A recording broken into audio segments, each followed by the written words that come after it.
ही जी मी तुम्हाला त्या दिवशी सांगितलं होतं की मी कठोर आंदोलनाची भूमिका घेणार आहे, तर हे मे महिन्याच्या या कडक रखरखत्या उन्हात हे आमरण उपोषण होणार आहे. ना कुठल्या पाण्याविना होणार आहे, कुठल्या जेवणाविना, ना पायात काय चप्पल ना बूट काय राहणार आहे. मी बास टाकून एका बाजूला बसून जाणार आहे. ते जे होईल ते होईल, त्याचा विचार मी नाही करा. जर माझ्या शरीराचा मी विचार करायला गेलो तर माझ्या समाजाच्या लेकराचा उन्हाळा करून टाकला आहे या सरकारनं. त्यामुळं कुठंतरी आता हे थांबलं पाहिजे. त्यांनी याचं आश्वासन द्यायचं आणि आम्ही ते बार बार ऐकत बसायचं. एकदाचं होऊ जाऊ दे आणि हे झालं फायनल. याच्यावरती कुठलाही बदल नाही, काही होणार पण नाही. आणि माझ्या मराठा समाजाला विनंती की कुणीही अंतरवलीकडं तुम्ही येऊ नका, कारण सरकारनं मराठा समाजावरती खूप माया दाखवली की त्यांना ऊनच लागल, त्यांना विठीसच धरायचं नाही, म्हणजे माया दाखवली. तर मग आता त्यांना जर माया आहे तर त्यांनी आत्तापर्यंत आरक्षण दिलं असतं. आणि म्हणजे ही डाव आहे मराठ्यात संभ्रम पसरायचा आणि हे करायचं. आता हे मला नाही वाटत की देशात असं पुन्हा आमरण उपोषण कुठं देशात झालं असेल आणि इतका कठोर पद्धतीची कुठंतरी निर्णय झालेला असेल की हे मी माझ्या मनानं म्हणत नाही, पण देशात मला नाही आठवत की असं इतकं टोकाचं झालं असेल आणि ते टोकाचं आता होणार. म्हणजे आता ठरलं आहे की 30 तारखेपासून आमरण उपोषण होणार. ते पण उन्हात होणार. आमरण उपोषण होणार, मंडप टाकून होणार, अनेक प्रकारचे राहतात. ते तुमच्या साक्षीनं होणार.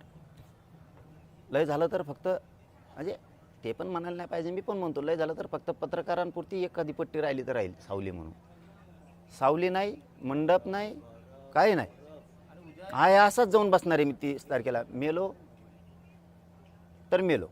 उद्या शिष्टमंडळ म्हणून राधाकृष्ण विखे पाटील आणि प्रसाद दाडगिरी घेणार आहे. तिथं काही तोडगा निघू शकतो का? मला नाही माहिती येणार आहेत नाही. 16 तारखेला सांगितलं होतं, 16 तारखेपासून वेळ दिला आहे, 15 दिवस वेळ. हो,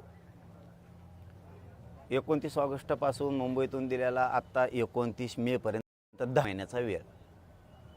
काय करणार येऊन तुम्ही? चर्चा बोलणार? मला चर्चा नाही पाहिजे रे बाबा. 58 लाख नोंदी निघाल्या, त्याचे कुणबी प्रमाणपत्र तुम्ही देणार आहेत का? ज्यांना कुणबी प्रमाणपत्र दिले त्यांच्या तुम्ही व्हॅलिडिटी देणार आहेत का? हैदराबाद गॅझेटियरचा तुम्ही JR काढला आहे, ते प्रमाणपत्र देणार आहेत का? त्याच्या व्हॅलिडिटी तुम्ही देणार आहेत का?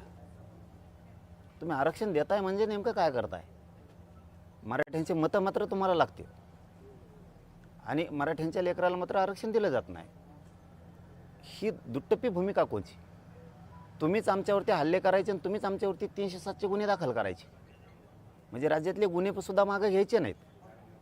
सामूहिक कट रचून तुमचे पोलिस येणार आणि आमच्यावर हल्ला करणार.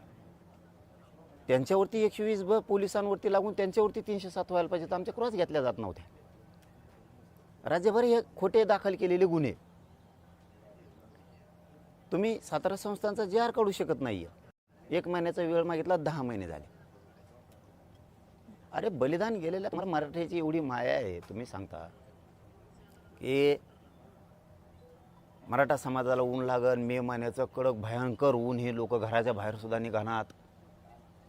जीव जायला लागलेत उष्णतेमुळं, उन्हामुळं जीव जायला लागला आहे लोकांचा, बळी चाललेत.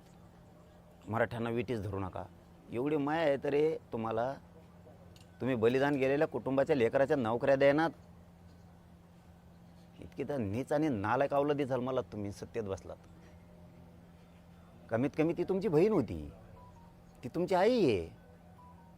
मराठ्यांचं कुटुंब उघड्यावर पडलं यार, उन्हात पडलं ते. तुम्ही तिथं नाही वेळ देत. ही माझी समाजाविषयीची तळतळेन. मी ती समाजावर ते विश्वास कमवला आहे. मी समाज सोडून नाही काय करत, मला नको पण काय. तुम्ही साधे कामं करत नाही आहेत. साधे कामं किती वेळ लागतो मराठा आणि कुणबी मंत्रालय स्थापन करायला, किती वेळ लागतो. OBCंनी नाही मागून मंत्रालय स्थापन केलं, मराठ्यांनी मागून नाही दिलं. मराठा आणि कुणबी एक असून सुद्धा नाही JR काढला जात. नवीन माहिती समोर आलेली आहे. तुम्ही आंदोलन केलेल्या 3 वर्षांमध्ये मराठवाड्यात 3 लाखापेक्षा अधिक कुणबी प्रमाणपत्राचे वाटप करण्यात. उपकार केला का? कोण बॅकलॉग भरून काढणार 3 लाख लोकांचा? याचा अर्थ आम्हाला आरक्षण होतं, आमच्या नोकऱ्या कोणी लाटल्या? 1967 पासून आत्तापर्यंत 50-60 वर्षात आमचं वाटोळं सरकारनं काय केलं? ते 5 लाख निघू तुमच्या म्हणण्यानुसार मराठवाड्यात कुणबी प्रमाणपत्र किंवा 1000 निघू.